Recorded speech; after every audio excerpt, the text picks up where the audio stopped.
Hello friends, ഏവർക്കും വിൻസ്പെയറിൻ്റെ SCRT സീരീസിലേക്ക് സ്വാഗതം. നമ്മളിന്ന് ഇന്ത്യൻ ഭൂമിശാസ്ത്രവുമായി ബന്ധപ്പെട്ട ഒരു പാഠഭാഗമാണ് ഡിസ്കസ് ചെയ്യാൻ പോകുന്നത്. നമ്മുടെ ഇന്ത്യ. ഇത് 5ാം ക്ലാസ്സിലെ പാഠപുസ്തകമാണ്. നമ്മുടെ ഇന്ത്യ. കേരള ഭൂമിശാസ്ത്രം നമ്മൾ 3 പാഠങ്ങൾ ഡിസ്കസ് ചെയ്തു. ഇനി നമ്മൾ ഇന്ത്യയിലേക്കാണ് പോകുന്നത്. സ്കൂൾ അസംബ്ലിയിൽ നിങ്ങൾ എടുക്കുന്ന പ്രതിജ്ഞ ഒന്ന് ഓർത്തു നോക്കൂ. ഇന്ത്യ എൻ്റെ രാജ്യമാണ്. എല്ലാ ഇന്ത്യക്കാരും എൻ്റെ സഹോദരി സഹോദരന്മാരാണ്. ഞാൻ എൻ്റെ രാജ്യത്തെ സ്നേഹിക്കുന്നു. സമ്പൂർണവും വൈവിധ്യപൂർണവുമായ അതിൻ്റെ പാരമ്പര്യത്തിൽ ഞാൻ അഭിമാനം കൊള്ളുന്നു. അപ്പോൾ ഇന്ത്യയുടെ വൈവിധ്യപൂർണമായ പാരമ്പര്യത്തിൽ അഭിമാനം കൊള്ളുന്നവരാണ് നമ്മൾ. വേഷം, ഭാഷ, ആചാരം തുടങ്ങിയവയെല്ലാം നാം വൈവിധ്യം പുലർത്തുന്ന മേഖലകളാണ്, അല്ലേ? ഇന്ത്യയെ ഒരു വ്യത്യസ്ത രാജ്യമാക്കുന്നത് ഈ ഒരു വൈവിധ്യമാണ്. ഭൂപ്രകൃതി, കാലാവസ്ഥ, സസ്യജാലങ്ങൾ, ജനജീവിതം തുടങ്ങിയവയിലൊക്കെയും ഈ വൈവിധ്യങ്ങൾ നമുക്ക് കാണാം. ഇത്രയേറെ വൈവിധ്യങ്ങളുണ്ട് എങ്കിലും ജാതി, മത, ഭാഷ ഭേദമന്യേ ഏകോദര സഹോദരങ്ങളെപ്പോലെ ഒറ്റക്കെട്ടായി ജീവിക്കുന്നവരാണ് ഇന്ത്യക്കാർ. ഇന്ത്യയിലെ വൈവിധ്യങ്ങളെക്കുറിച്ച് നമുക്കറിയണ്ടേ? സോ ആ വൈവിധ്യങ്ങളെക്കുറിച്ചാണ് നമ്മൾ പഠിക്കാൻ പോകുന്നത്. ഇന്ത്യയുടെ സ്ഥാനവും അയൽ രാജ്യങ്ങളും. അപ്പോൾ വൻകരകളെക്കുറിച്ച് പഠിച്ചല്ലോ എന്ന് ചോദിക്കുന്നുണ്ട്. നമ്മൾ വേൾഡ് ജോഗ്രഫിയിലേക്ക് കടന്നിട്ടില്ല. സോ നമ്മളത് പഠിച്ചിട്ടില്ല. അത് നമ്മളിൽ പഠിക്കും കേട്ടോ. ഇന്ത്യ ഏത് വൻകരയിലാണ് അത് നമുക്കറിയാം. ഏഷ്യയുടെ ഭൂപടത്തിൽ നിന്നും ഇന്ത്യയുടെ അയൽ രാജ്യങ്ങൾ ഏതെല്ലാമെന്ന് കണ്ടെത്താനൊക്കെ ഇവിടെ പറയുന്നുണ്ട്. അപ്പോൾ ഇതിന് നിങ്ങൾക്ക് അറ്റ്ലസോ ചുമർ ഭൂപടങ്ങളോ ഉപയോഗിച്ച് അത് ചെയ്യാവുന്നതാണ്. അപ്പോൾ നമ്മളെപ്പോഴും ഒരു മാപ്പ് അല്ലെങ്കിൽ ഗ്ലോബ്, അറ്റ്ലസൊക്കെ വെച്ച് പഠിക്കുന്നത് നല്ലതാണ് കേട്ടോ. ഭൂപടത്തിൽ ഇന്ത്യയുടെ തെക്ക് ഭാഗത്തുള്ള സമുദ്രം, ഭൂപടം ഇവിടെ തന്നിട്ടുണ്ട്. ഇതാണ് ഇന്ത്യ, അല്ലേ? ഇന്ത്യയുടെ തെക്ക് ഭാഗത്തുള്ള സമുദ്രം അതേതാണെന്ന് നമുക്ക് നോക്കാം. അറബിക്കടലാണ്, അല്ലേ? ഈ സമുദ്രമാണ്, അറബിക്കടലല്ല, ഇന്ത്യൻ മഹാസമുദ്രമാണ്. ഈ സമുദ്രത്തിൻ്റെ കിഴക്ക് ഭാഗം ബംഗാൾ ഉൾക്കടലും പടിഞ്ഞാറ് ഭാഗം അറബിക്കടലാണ്. അപ്പോൾ തെക്ക് ഇന്ത്യൻ മഹാസമുദ്രം, കിഴക്ക് ബംഗാൾ, പടിഞ്ഞാറ് അറബിക്കടൽ. അപ്പോൾ ഇത് വടക്കാണ്. ഇതാണ് വടക്കല്ലേ? നിങ്ങൾക്കറിയാമല്ലോ, ഇത് വടക്കാണ്. തെക്ക് ഏറ്റവും താഴെയാണ്, താഴെ. അപ്പോൾ ഇത് ഇന്ത്യൻ മഹാസമുദ്രമാണ്. ഇനി വടക്ക്, തെക്ക് അതെല്ലാവർക്കും കുഴപ്പമുണ്ടാവില്ല. പടിഞ്ഞാറ്, കിഴക്ക് അത് ചില ആളുകൾക്ക് ബുദ്ധിമുട്ടുണ്ടാകും. അപ്പോൾ കിഴക്ക് എന്ന് പറയുന്നത് ഇതാണ്, വലത് ഭാഗമാണ്. നമ്മൾ കഴിക്കുന്നത് വലത് ഉണ്ടല്ലോ, അപ്പോൾ വലത് ഭാഗമാണ് കിഴക്ക്. കിഴക്ക് ബംഗാളാണ്, പടിഞ്ഞാറ് അറബിക്കടൽ. അപ്പോൾ ഇന്ത്യയുടെ പടിഞ്ഞാറ് അറബിക്കടൽ, കിഴക്ക് ബംഗാൾ ഉൾക്കടലാണ്. ഏറ്റവും താഴെ വരുന്നത് ഇന്ത്യൻ മഹാസമുദ്രം. 3 വശങ്ങളിലാണ് സമുദ്രമുള്ളത്, അല്ലേ? ഇന്ത്യൻ സംസ്ഥാനങ്ങൾ. ഭരണ സൗകര്യത്തിനായി ഇന്ത്യയെ 29 സംസ്ഥാനങ്ങളായി തിരിച്ചിരിക്കുന്നു. അപ്പോൾ ഭരണ സൗകര്യത്തിന് വേണ്ടി ഇന്ത്യയിൽ സംസ്ഥാനങ്ങളായിട്ട് തിരിച്ച കാര്യങ്ങളെല്ലാം നമ്മൾ ഇന്ത്യൻ ഹിസ്റ്ററി പഠിച്ച സമയത്ത് പഠിച്ചിട്ടുണ്ടല്ലേ? സോ ഇവിടെ പറയാണ് ഇന്ത്യക്ക് 29 സംസ്ഥാനങ്ങളുണ്ട് എന്ന് പറയുന്നത്. അപ്പോൾ ഇത് പഴയ പാഠഭാഗമായതുകൊണ്ടാണ് 29 എന്ന് പറയുന്നത്. നിലവിൽ 28 സംസ്ഥാനങ്ങളാണ് ഇന്ത്യയിലുള്ളത്, അല്ലേ? 28 സംസ്ഥാനങ്ങളാണ് ഇന്ത്യയിൽ ഉള്ളത്.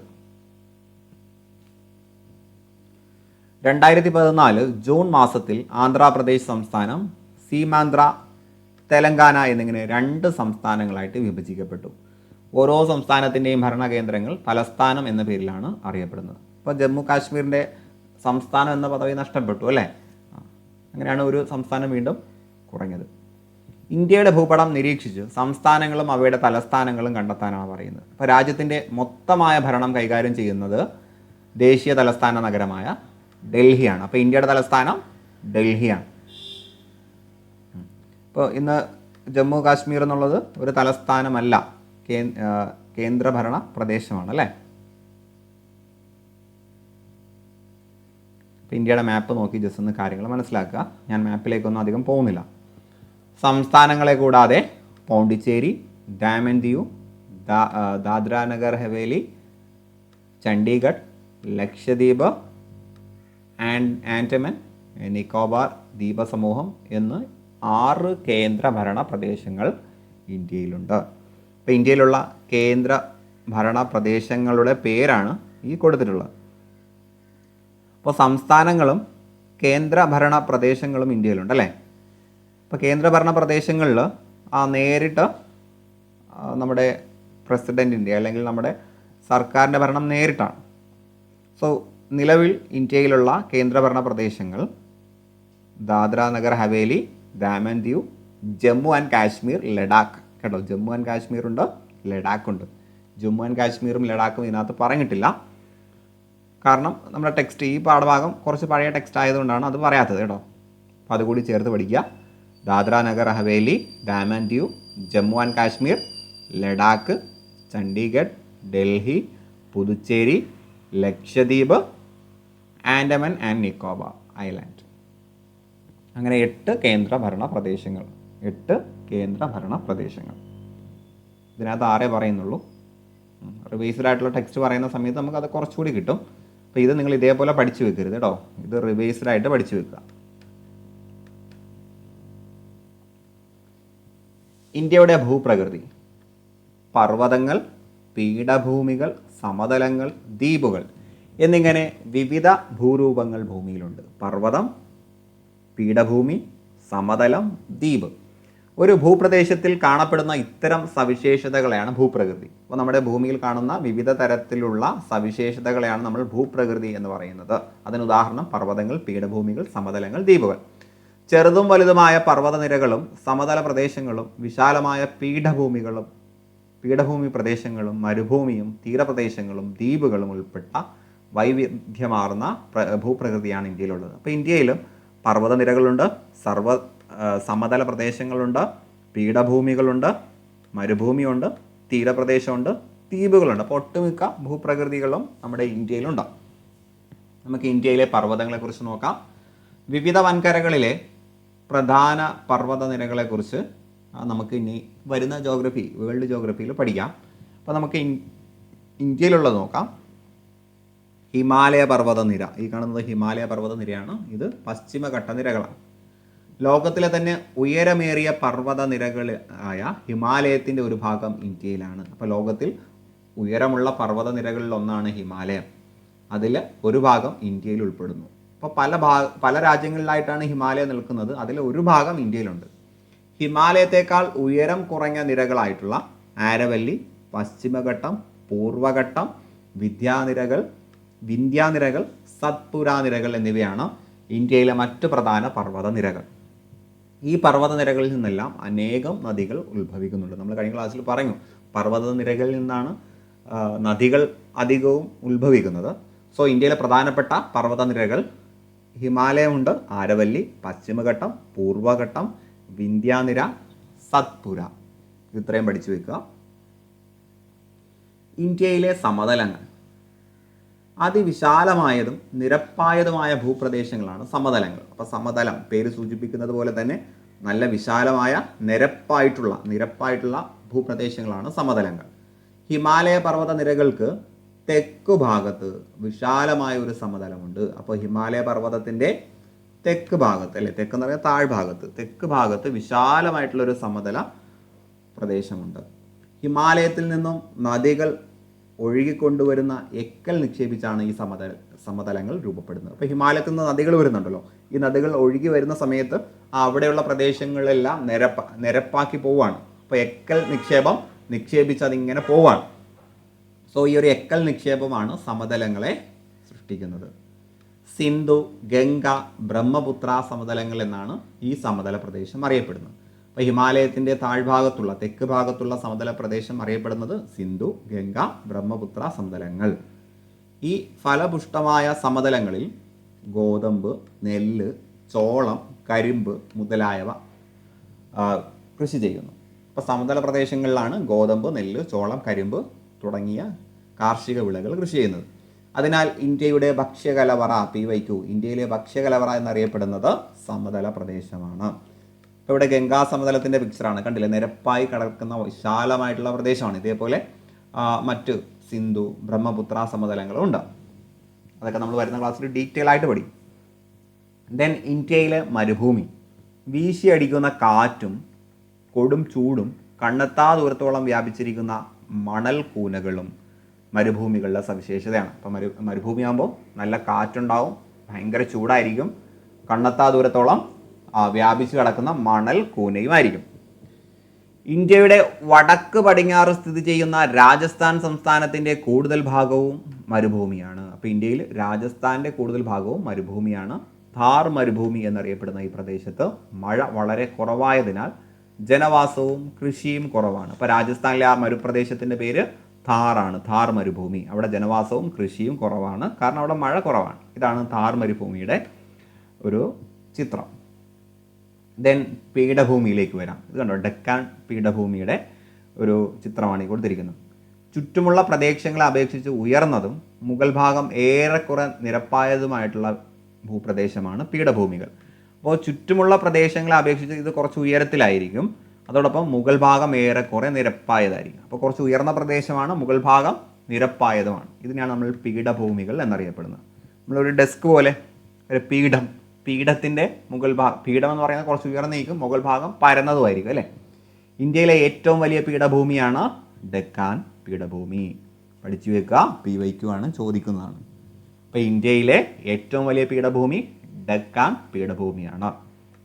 മാൽവ, ഛോട്ടാ നാഗ്പൂർ എന്നിവയാണ് മറ്റു പീഠഭൂമികൾ. ഇന്ത്യയിലെ മറ്റ് പീഠഭൂമികളാണ് മാൽവ, ഛോട്ടാ നാഗ്പൂർ പീഠഭൂമികൾ. ദെൻ തീരപ്രദേശത്തേക്ക് വരാം. ഇന്ത്യയിലെ തീരപ്രദേശങ്ങൾ സമുദ്രത്തോട് ചേർന്ന് സ്ഥിതി ചെയ്യുന്ന നിരപ്പായ ഭൂപ്രദേശങ്ങളാണ് തീരപ്രദേശങ്ങൾ. അപ്പോൾ സമുദ്രത്തോട് ചേർന്ന് നിൽക്കുന്ന നിരപ്പായിട്ടുള്ള ഭൂപ്രദേശങ്ങളാണ്. നീളമേറിയ തീരപ്രദേശമാണ് ഇന്ത്യക്കുള്ളത്. അപ്പോൾ ഇന്ത്യയുടെ തീരപ്രദേശം നീളമുള്ളതാണ്. ഇന്ത്യയുടെ ഏറ്റവും തെക്കു ഭാഗത്ത് സ്ഥിതി ചെയ്യുന്ന തീരപ്രദേശമുള്ള സംസ്ഥാനം ഏതെന്ന് ഭൂപടത്തിൽ നിന്ന് കണ്ടെത്താൻ കൊടുത്തിട്ടുണ്ട്. നിങ്ങൾ ജസ്റ്റ് ഒന്ന് കണ്ടെത്തി അത് പറയുക. ഈ ആക്ടിവിറ്റീസൊക്കെ നമുക്ക് ടെലഗ്രാം ചാനലിൽ കിട്ടുന്നുണ്ട് കേട്ടോ, അത് നിങ്ങൾ ചെക്ക് ചെയ്യുക.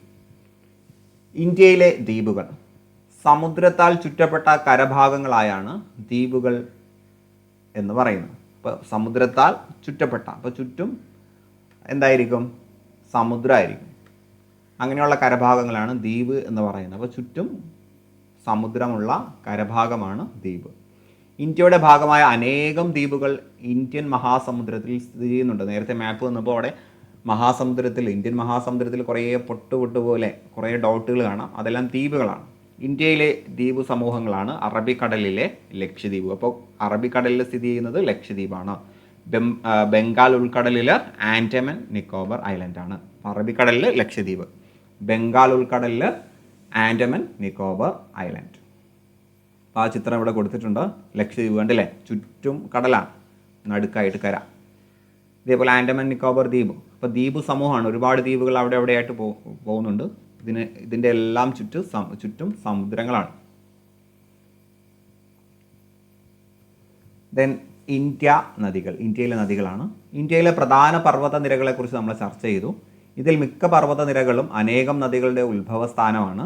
ഹിമാലയ പർവ്വത നിരകൾ, അവിടെ നിന്ന് ഉത്ഭവിക്കുന്ന നദികളാണ് സിന്ധു, ഗംഗ, ബ്രഹ്മപുത്ര. PYQ പഠിച്ചു വെക്കുക.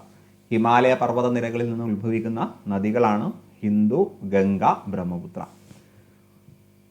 ഉപദ്വീപിലെ ഉയർന്ന പ്രദേശങ്ങളിൽ നിന്ന് ഉത്ഭവിക്കുന്ന ഇന്ത്യയുടെ ഉപദ്വീപ് എന്ന് പറയുമ്പോൾ ആ താഴ്ഭാഗത്ത് ആ ഒരു V ഷേപ്പിൽ വരുന്നതാണ്. അപ്പോൾ ഉപദ്വീപിലെ ഉയർന്ന പ്രദേശങ്ങളിൽ നിന്ന് ഉത്ഭവിക്കുന്നതാണ് മഹാനദി, ഗോദാവരി, കൃഷ്ണ, കാവേരി, നർമ്മദ, താപ്തി.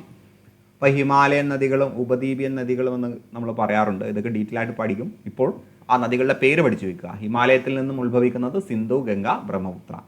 ഉപദ്വീപിൽ നിന്നും അവിടുത്തെ ഉയർന്ന പ്രദേശങ്ങളിൽ നിന്ന് ഉത്ഭവിക്കുന്ന നദികൾ മഹാനദി, ഗോദാവരി, കൃഷ്ണ, കാവേരി, നർമ്മദ, താപ്തി. ദെൻ ഇന്ത്യയുടെ കാലാവസ്ഥ. വളരെയധികം വൈവിധ്യമുള്ള കാലാവസ്ഥയാണ് ഇന്ത്യയിൽ നിലനിൽക്കുന്നത്. ഇന്ത്യയിൽ മഴക്കാലം, ശൈത്യകാലം, വേനൽക്കാലം എന്നിങ്ങനെ വ്യത്യസ്തമായിട്ടുള്ള ഋതുക്കളുണ്ട്. ജൂൺ മുതൽ സെപ്റ്റംബർ വരെയും ഒക്ടോബർ മുതൽ നവംബർ വരെയുമുള്ള 2 മഴക്കാലങ്ങളാണ് ഇന്ത്യയിലുള്ളത്. അപ്പോൾ ഇന്ത്യയിൽ 2 മഴക്കാലങ്ങളുണ്ട്. ഒന്ന് ജൂൺ മുതൽ സെപ്റ്റംബർ, മറ്റൊന്ന് ഒക്ടോബർ മുതൽ നവംബർ. ജൂൺ മുതൽ സെപ്റ്റംബറും ഒക്ടോബർ മുതൽ നവംബർ. അറബിക്കടലിനോട് ചേർന്ന പടിഞ്ഞാറൻ തീരപ്രദേശങ്ങളിലും വടക്ക് കിഴക്കൻ സംസ്ഥാനങ്ങളിലും ഈ കാലയളവിൽ ധാരാളം മഴ ലഭിക്കുന്നു. അപ്പോൾ ഈ പറയപ്പെട്ട മഴക്കാലത്ത് മഴ ലഭിക്കുന്നത് അറബിക്കടലിനോട് ചേർന്ന് പടിഞ്ഞാറൻ തീരപ്രദേശത്തായിട്ട് സ്ഥിതി ചെയ്യുന്ന സ്ഥലങ്ങൾ, അതേപോലെ വടക്ക് കിഴക്കൻ സംസ്ഥാനങ്ങളിലൊക്കെ നല്ല മഴ ലഭിക്കുന്നുണ്ട്. ഇന്ത്യയിൽ ഏറ്റവും അധികം മഴ ലഭിക്കുന്ന പ്രദേശമാണ് മേഘാലയയിലെ ചിറാപുഞ്ചി. ഇത് മാറിയിട്ടുണ്ട് കേട്ടോ, മേഘാലയയിലെ ചിറാപുഞ്ചി അല്ല ഇന്ത്യയിൽ കൂടുതൽ മഴ ലഭിക്കുന്നത്. നിലവിൽ ഇന്ത്യയിൽ ഏറ്റവും കൂടുതൽ മഴ ലഭിക്കുന്ന പ്രദേശം ഏതാണ്? അത് ജസ്റ്റ് ഒന്ന് കമൻറ്റ് ചെയ്യുക കേട്ടോ. അപ്പോൾ ഈ ഒരു ഫാക്റ്റ് ഇപ്പോൾ ശരിയല്ല, ഞാനത് ക്രോസ് ചെയ്യാണ്. ഇന്ത്യയിലെ കാർഷിക മേഖല ഈ മഴക്കാലങ്ങളെ ആശ്രയിച്ചാണ് നിലനിൽക്കുന്നത്. ഡിസംബർ മുതൽ ഫെബ്രുവരി വരെയുള്ള മാസങ്ങളിലാണ് ഇന്ത്യയിൽ ശൈത്യകാലം അനുഭവപ്പെടുന്നത്. അപ്പോൾ ഇന്ത്യയിൽ ശൈത്യകാലം ഡിസംബർ മുതൽ ഫെബ്രുവരി, ചൂടുകാലമാണ് ഫെബ്രുവരി അല്ലേ, ഡിസംബർ മുതൽ ഫെബ്രുവരി. ശൈത്യകാലത്ത് തുടർന്ന് മാർച്ച്, ഏപ്രിൽ, മെയ് മാസങ്ങളിൽ ഇന്ത്യയിൽ ഉഷ്ണകാലം, ശൈത്യകാലം തണുപ്പാണ് അല്ലേ, ഉഷ്ണകാലമാണ് ചൂടുകാലം, ശൈത്യം തണുപ്പ് കാലമാണ്. അപ്പോൾ ഡിസംബർ അല്ലേ, ഡിസംബറൊക്കെ മഞ്ഞുകാലം അല്ലേ, ഡിസംബർ മുതൽ ഫെബ്രുവരി വരെ ശൈത്യകാലം, മാർച്ച്, ഏപ്രിൽ, മെയ് നമ്മുടെ സ്കൂൾ വെക്കേഷനാണ്, അത് ഉഷ്ണകാലമാണ്, സമ്മർ സീസണാണ്. അപ്പോൾ മാസവും മറ്റു കാര്യങ്ങളും നോട്ട് ചെയ്ത് പഠിക്കാം. ഇന്ത്യ നൈസർഗിക സസ്യജാലങ്ങളും ജന്തുക്കളും. അപ്പോൾ ഇന്ത്യയിലെ സസ്യജാലങ്ങളുടെ പ്രത്യേകതയൊക്കെ പറയുകയാണ്. ഇന്ത്യയുടെ ഭൂപ്രകൃതിയിലും കാലാവസ്ഥയിലും ഏറെ വൈവിധ്യങ്ങളുണ്ടെന്ന് നമ്മൾ മനസ്സിലാക്കി. ഈ വൈവിധ്യങ്ങൾക്കനുസൃതമായി സസ്യജാലങ്ങളിലും ജന്തുക്കളിലും ഒട്ടനവധി വൈവിധ്യങ്ങൾ നമുക്ക് കാണാം. മഴക്കാടുകൾ, ഇലപൊഴിയും കാടുകൾ, മുൾക്കാടുകൾ, കുറ്റിക്കാടുകൾ, പുൽപ്രദേശങ്ങൾ എന്നിവ ഇന്ത്യയുടെ നൈസർഗിക സസ്യജാലങ്ങളാണ്. മഴക്കാട്, ഇലപൊഴിയും കാട്, മുൾക്കാട്, കുറ്റിക്കാട്, പുൽപ്രദേശങ്ങൾ. ഇതാണ് മഴക്കാട് എന്ന് പറയുന്നത്. ഇത് ഇലപൊഴിയും കാടാണ്. ഇതിനൊക്കെ പ്രത്യേകത നമ്മൾ പറയും കേട്ടോ. ആന, സിംഹം, കടുവ, പുലി, കാട്ടുപോത്ത്, മാൻ, മയിൽ, വേഴാമ്പൽ മുതലായ അനേകം പക്ഷിമൃഗാദികളുടെ ആവാസ കേന്ദ്രങ്ങളായ ഈ പ്രദേശങ്ങൾ ഇന്ത്യയുടെ വിലമതിക്കാനാകാത്ത സമ്പത്താണ് എന്നതിൽ സംശയമില്ല. അപ്പോൾ ഈ കാടുകളിലെല്ലാം പലതരത്തിലുള്ള സസ്യങ്ങളും അതോടൊപ്പം ജീവജാലങ്ങളും ഉണ്ട്. ഇത് പുൽപ്രദേശമാണ് അല്ലേ, പുൽപ്രദേശം. ഇത് മുൾക്കാടാണ്. ഇനി നമ്മൾ ഇന്ത്യക്കാർ ഭൂപ്രകൃതി, കാലാവസ്ഥ, സസ്യജന്തുജാലങ്ങൾ ഇവയിലേക്ക് ഇന്ത്യയിൽ ഒരുപാട് വൈവിധ്യങ്ങളുണ്ടെന്ന് നാം മനസ്സിലാക്കി. ഈ വൈവിധ്യങ്ങൾക്കനുസൃതമായി ജനജീവിതത്തിലും വൈവിധ്യങ്ങളുണ്ട്. ദക്ഷിണേന്ത്യക്കാർക്ക് അരിയാണ് പ്രധാന ഭക്ഷ്യധാന്യമെങ്കിൽ ഉത്തരേന്ത്യക്കാർക്ക് ഗോതമ്പാണ് പ്രധാന ഭക്ഷ്യധാന്യം അല്ലേ. നമ്മൾ കേരളത്തിലേക്ക് അരിയാണ്, അങ്ങോട്ട് നോർത്ത് ഇന്ത്യയിലേക്ക് പോകുന്ന സമയത്ത് ഗോതമ്പാണ്. ആഹാര രീതിയിൽ പ്രാദേശികമായിട്ടുള്ള കുറേ വ്യത്യാസങ്ങളുണ്ട്. അതിൻ്റെ കാരണം അവിടുത്തെ ഭൂപ്രകൃതിയാണ് അല്ലേ, ഭൂപ്രകൃതിയാണ് അതിൻ്റെ കാരണം. ദക്ഷിണേന്ത്യക്കാർ പൊതുവെ പരുത്തി വസ്ത്രങ്ങളാണ് പ്രധാനമായിട്ടും ഉപയോഗിക്കുന്നത്. എന്നാൽ പർവ്വത പ്രദേശങ്ങളിൽ കമ്പിളി വസ്ത്രങ്ങളാണ്. അപ്പോൾ നമ്മുടെ കാലാവസ്ഥ നമുക്കത്ര ചൂടുള്ള അത്ര തണുപ്പുള്ള കാലാവസ്ഥ അല്ലാത്തതുകൊണ്ട് നമ്മൾ കോട്ടൺ വസ്ത്രങ്ങൾ ധരിക്കുന്നു, പരുത്തി. അത്ര തണുപ്പുള്ള സ്ഥലങ്ങളല്ല. എന്നാൽ പർവ്വത പ്രദേശങ്ങളിൽ പോകുമ്പോൾ നല്ല തണുപ്പാണ്, അതുകൊണ്ട് അവർ കമ്പിളി വസ്ത്രങ്ങൾ ധരിക്കുന്നു. ഇനി ആഘോഷങ്ങൾ വരുമ്പോൾ കേരളീയരുടെ ദേശീയ ആഘോഷം ഓണമാണ്. തമിഴ്നാട്ടിൽ പൊങ്കാലയാണ്. ഇനി ആസാമിൽ ബിഹുവാണ്, ബിഹു. ഉത്തരേന്ത്യയിൽ ഹോളി. ഇങ്ങനെ പലതരത്തിലുള്ള ആഘോഷം, ഇതെല്ലാം പഠിക്കുക കേട്ടോ. കേരളം ഓണം, തമിഴ്നാട് പൊങ്കാല, ആസാമിൽ ബിഹു, ഉത്തരേന്ത്യയിൽ ഹോളി. ഇനി ഭാഷയിലും വസ്ത്രത്തിലും അങ്ങനെ പല പ്രത്യേകതകളും നമുക്കുണ്ട്. നാം വസിക്കുന്ന പ്രദേശങ്ങളെക്കാൾ തികച്ചും വിഭിന്നമാണ് ഇന്ത്യയിലെ ഇതര ഭാഗങ്ങൾ.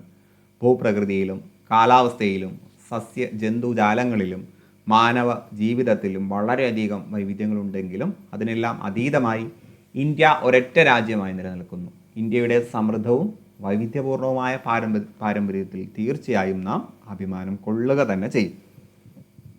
ഇത് ചെറിയ പാഠഭാഗമാണ്, അതാണ് ഞാൻ അധികം വിശദീകരിക്കാതെ പെട്ടെന്ന് പോയത്. കാരണം നമുക്ക് ഡീറ്റെയിൽ ആയിട്ട് ഇനി പഠിക്കാൻ കിടക്കുന്നതേ ഉള്ളൂ. അപ്പോൾ അതിലേക്കുള്ള ഒരു ആമുഖമാണ്, ചെറിയ കുട്ടികൾ പഠിക്കുന്ന പാഠഭാഗമാണ്. സോ നമ്മളിന്ന് പറഞ്ഞത് ഒന്ന് സംഗ്രഹിക്കാം, എന്നിട്ട് നമുക്ക് ക്ലാസ് വൈൻഡപ്പ് ചെയ്യാം. ഏഷ്യ വൻകരയുടെ തെക്ക് ഭാഗത്താണ് ഇന്ത്യ സ്ഥിതി ചെയ്യുന്നത്. അപ്പോൾ ഏഷ്യ വൻകരയുടെ തെക്ക് ഭാഗം, താഴ്ഭാഗത്തല്ലേ ഇന്ത്യ സ്ഥിതി ചെയ്യുന്ന ഏഷ്യയുടെ. ഇന്ത്യയിൽ 28 സംസ്ഥാനങ്ങളും 8 കേന്ദ്രഭരണ പ്രദേശങ്ങളും ഉണ്ട്. 28 സംസ്ഥാനങ്ങളും 8 കേന്ദ്രഭരണ പ്രദേശങ്ങളും. പുതിയ കണക്കാണ്, ഇത് തെറ്റാണ് കേട്ടോ. പുതിയ കണക്ക് നിങ്ങൾക്ക് കമൻറ്റ് ചെയ്യാം. പർവ്വതങ്ങൾ, പീഠഭൂമികൾ, സമതലങ്ങൾ, തീരപ്രദേശങ്ങൾ, ദ്വീപുകൾ എന്നിവ ഉൾപ്പെട്ട ഭൂപ്രകൃതിയാണ് ഇന്ത്യയിലുള്ളത്. ഇന്ത്യയിലെ പ്രധാനപ്പെട്ട നദി സിന്ധു, ഗംഗ, ബ്രഹ്മപുത്ര, മഹാനദി, ഗോദാവരി, കൃഷ്ണ, കാവേരി, നർമ്മദ, താപ്തി. ഇന്ത്യയിൽ പ്രധാനപ്പെട്ട കാലങ്ങൾ മഴക്കാലം, ശൈത്യകാലം, വേനൽക്കാലം. പിന്നെ പ്രധാനപ്പെട്ട സസ്യജാലങ്ങൾ മഴക്കാട്, ഇലപൊഴിയും കാട്, മുൾച്ചെടികൾ, കുറ്റിക്കാട്, പുൽപ്രദേശം മുതലായവ. ഭൂപ്രകൃതി, കാലാവസ്ഥ, സസ്യജാലങ്ങൾ, ഭാഷ, വേഷം, ഭക്ഷണരീതി, ആചാരങ്ങൾ, ആഘോഷങ്ങൾ ഇവയിലെല്ലാം വളരെയധികം വൈവിധ്യമുള്ളതാണ് നമ്മുടെ ഇന്ത്യ. പക്ഷേ ഇതിനെല്ലാം അതീതമായിട്ട് നമ്മൾ ഒറ്റക്കെട്ടായിട്ട് നിലനിൽക്കുന്നു. സോ ഈ ഒരു ക്ലാസ്സിലൂടെ അവസാനിപ്പിക്കുകയാണ്. ഒരു കുഞ്ഞു ക്ലാസ്സാണ്. കൂടുതൽ വിശദീകരണമായിട്ട് നമുക്ക് അടുത്ത ക്ലാസ്സിൽ കാണാം. അതുവരേക്കും എല്ലാവർക്കും എല്ലാവിധ വിജയാശംസകളും. നന്ദി.